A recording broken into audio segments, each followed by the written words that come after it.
Welcome. So, today we're going to take a look at the 1970s. So, let's get into it.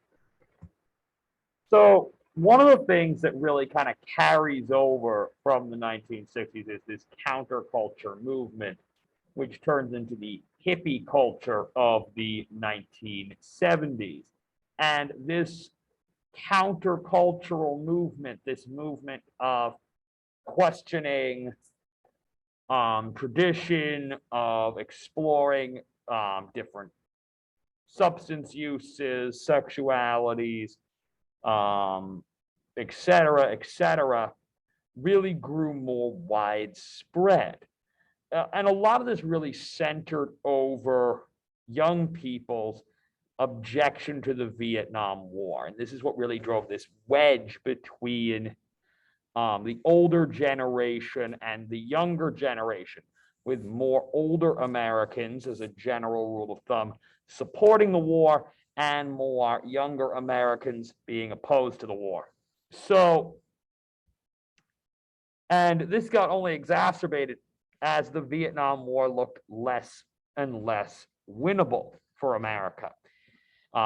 The only thing worse than being made to fight in a war that you don't want to fight in is being forced to fight in a war where you're likely going to die and we're still going to lose anyway. So that only further enraged the public. Why are you sending me to die in an unwinnable war? So many young people begin protesting the Vietnam War. And in this protest against not only the Vietnam War, but the older generation, those they called the establishment, which pretty much meant anyone over 30, many hippies moved to abandon other aspects of established society. So one of the first big aspects of hippie culture was anti-militarism. And this originally emerged in opposition to the Vietnam War. We saw all kinds of things. One was protest demonstrations. So we see, for example, these young people in the top illustration playing at a concert to oppose the war. Then there's this cartoon. The cartoon in the back is a little bit photoshopped. They photoshopped a gentleman in the background eating ramen, but the actual men holding the sign, this part of the photo is actually quite genuine, where it says, "We won't fight for the rich man's war." And this protest was popular among many young people, and especially among many people of color. For example, you'll notice the gentleman in the bottommost photo holding a sign that says, "No Vietnamese ever called me," word I'm not allowed to say, but you can see it right there. And that was one. So a lot of people demonstrated. Others burned their draft cards. These were the draft cards were cards that contained either information that you were drafted or contained Social Security information, things to make it easier for you to be drafted. Honestly, this was more of a symbolic gesture. It didn't really make it that much harder for the military to find you if they wanted you. Others took the final step of fleeing to Canada. Many fled to the lands of the North. In doing so, they were able to escape the war because the U.S. had no jurisdiction over them up there, but it meant pretty much giving up any chance of ever living in the United States, because if they returned to stateside, they would likely be imprisoned for violating the Selective Service Act. This also grew into a growing anti-nuclear movement, opposed to both nuclear weapons and the health hazards of nuclear power plants. During the anti-nuclear protests, many early anti-nuclear protests took to proclaiming their victory by flashing what was known as the Victory V, this two fingers up symbol that was commonly used at the end of the First World War to represent victory, right? It's a V. Over time, so many protesters in the Vietnam War and the nuclear movement began flashing the Victory V that especially at peace rallies, that eventually this symbol in the United States of holding up two fingers became known as the peace sign, and that's how most people stateside interpret it today. Other fun fact, don't do this one in Brazil because this in some other countries is the equivalent of just holding up the middle finger. So it's a fun fact for you. This quest for peace and disconnection from establishment society led many to exploring pacifist religions, religions that valued peace and not going to war. Now, one area where this really hit a fever pitch was the 1970, May 4th, 1970, Kent State Massacre. So what happened? U.S. university students were protesting the escalation of the Vietnam War. See, the Viet Cong, who were the South, they were a guerrilla fighting group of insurgents. They practiced guerrilla warfare, and they were allied with the North Vietnamese, but they often operated in South Vietnam. They'd bounce back and forth between North and South Vietnam. They'd also go in and out between Cambodia. The U.S. got tired of dealing with Viet Cong forces fleeing into Cambodia to try to avoid retaliatory attacks by U.S. military. So the United States launched an invasion into Cambodia. Many students were enraged. They saw this as only further escalating the war by now dragging another country, Cambodia, into the conflict. And many just simply felt that this was only going to mean more young people getting drafted to die in the war. So many took to protesting, and conflicts between the protesters and local law enforcement had already turned violent in previous days. And the police, feeling outnumbered, they called in the National Guard. National Guard showed up. They ordered the students to disperse. The students refused. When the National Guard attempted to clear the protesters from the quad, they were met with students who hurled rocks and bricks and bottles at them. And they actually began to chase the National Guard. And after the crowd, and then the National Guard chased them back. And after chasing the crowd, and so the National Guard chases the crowd, and the crowd pushes back. And after this, the National Guard opened fire on the protesters. So you had soldiers and National Guard, they shot at the protesters. 4 student demonstrators were killed, 9 were injured. And among those who were shot, 1 of the dead and 3 of the injured were shot in the back, meaning they were shot not while attacking the guardsmen, but while attempting to flee. The students were enraged. In fact, many of them had planned to attack the National Guard base in retaliation, and several professors had to talk them down. Ultimately, Kent State would not turn into a more violent act than it already was, but it really cemented this divide between those who opposed the Vietnam War and those who supported the Nixon administration and the Vietnam War. And this divide of Kent State, and whether one sympathized with the National Guardsmen or with the protesters, would kind of go on to become a political divide in and of itself. Now, the hippies are known for 2 things: peace and love, man, peace and love. And some of that meant experimenting with and exploring alternative human sexualities. There was a rejection of a lot of the sexual taboos that were, considered like, oh, don't do that, that's weird, don't do that, prior to the 1970s. One of the big things we see is the rise in premarital sex. And a lot of this is because of a new invention, the birth control pill. meaning couples could now engage in and experiment in sexual relations without fear of unplanned pregnancy. And this was, for many couples, this led to a much more liberating experience.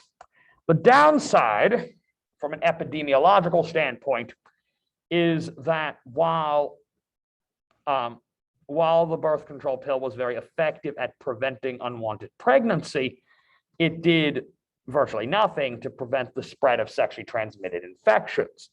And since it doesn't prevent the transfer of bodily fluids.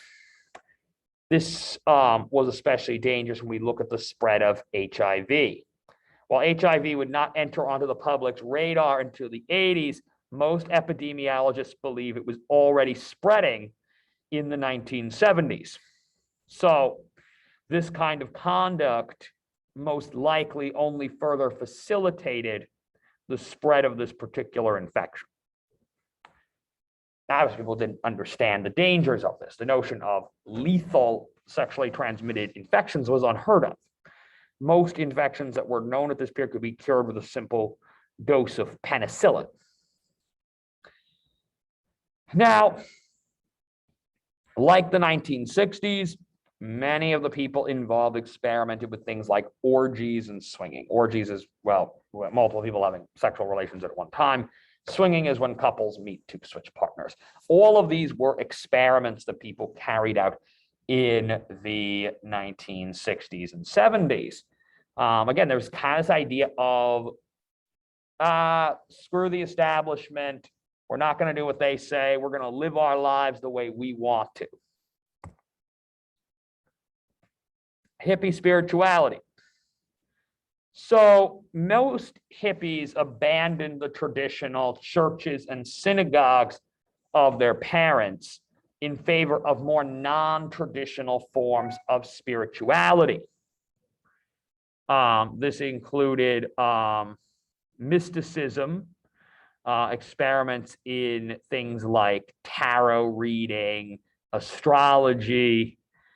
Others experimented more with witchcraft and neo-paganism. Others explored Eastern religions. A lot of people tried and converted to Buddhism or Hinduism or joined the Hare Krishnas. Some even experimented with elements of Native American spirituality. All of these were pretty healthy, although it likely shocked many religious leaders in America. Of a more dark note was the rise of cults. These often nefarious groups that sought to control and dominate the lives of their adherents became more popular as many young people began to try and search for alternative relationships with God or with spirituality or whatever you want to call it. And this search for an alternative to traditional religion often led people into the clutches of a lot of these nefarious characters who would run these cults. So music of the 1970s. The 1970s really saw music take a shift in a lot of unique ways. We see the rise of soft rock, also called psychedelic rock. It was generally lower energy than prior rock and roll music, but often had deeper meanings, in the case of some musicians, or more drug-induced nonsense, in the case of others, than the 1950s. So the lyrics were a little deeper. Whether that deepness was trying to figure out what the author's political intent was, or whether it was, yo, what drugs are these people on right now? This was popular with both US musicians like Bob Dylan and British musicians like the Beatles. Some, like our aforementioned Mr. Dylan, actually had an activist bent, such as his song, The Ballad of Emmett Till.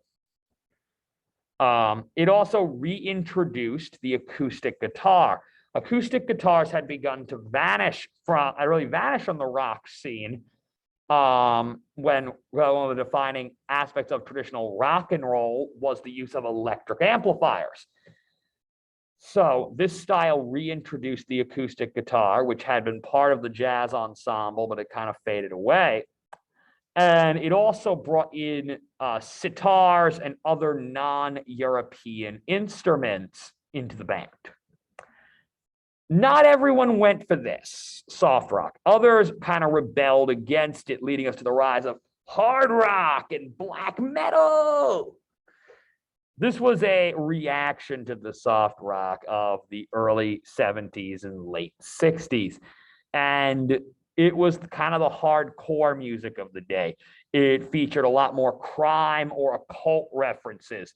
Think groups like Black Sabbath or AC/DC were good examples of bands that were active at this point. Often these groups had only made larger amplifiers and put more focus on the electric guitar and the bass as really the root of their music, with brass instruments no longer in the band. So where some traditional 50s rock and roll stars still featured trombones in the band or trumpets occasionally in the band, those were gone by this point. Disco was the late 70s. It was party music. So one of the biggest controversies of the 1970s was busing. So if we're going to talk about busing, we got to talk about why. Why was busing a thing? And what exactly caused this to happen? Well, allow me to explain. As Brown versus Board neared its 20th anniversary, Supreme Court and the rest of the federal government wanted to see how things were going. And they received a report that basically confused and disappointed them. They found that many schools were still as segregated as when the decision was first issued. So why? How does this happen? After all, they outlawed school segregation in the 50s. So why was it still around? Well, a lot of this had to do with de facto segregation based on previous de jure segregation. So what does that mean? So if a city has black neighborhoods and white neighborhoods, and these neighborhoods are separated by law, now remember, racists are bigoted, but they're not necessarily stupid. So if you know the town's divided between a white half of predominantly white half of town and predominantly black half of town, you're going to put the all-white segregated high school somewhere within the general white section of town. You're going to put the segregated all-black high school somewhere in the black section of town. Now, when you remove legal segregation and say, okay, everyone's got to go to the school that's closest to them, guess what? People are still going to stay mostly where they are, because even with housing segregation removed, people don't always get a chance to move. Economic disadvantages still being in place. And so most of these families are going to continue living in roughly the same neighborhoods they were before. So if everyone goes to school closest to them, most of the African-American students are going to go to what was historically the segregated black school, and most of the white students are going to go to what was traditionally the segregated white school. And so in practice, you're going to have what they call a de facto segregation, meaning there's no law saying, oh, black kids can't go to this school, white kids can't go to that school. But in practice, 90% of the kids that go to this school are white, 90% of the kids that go to this other school are black. That's what that means. Now, we're going to talk more about that in our next video installment. So thank you. And now we're going to watch our next time where I kind of break down how this works on a map. All right. I'll talk to you all in a little bit.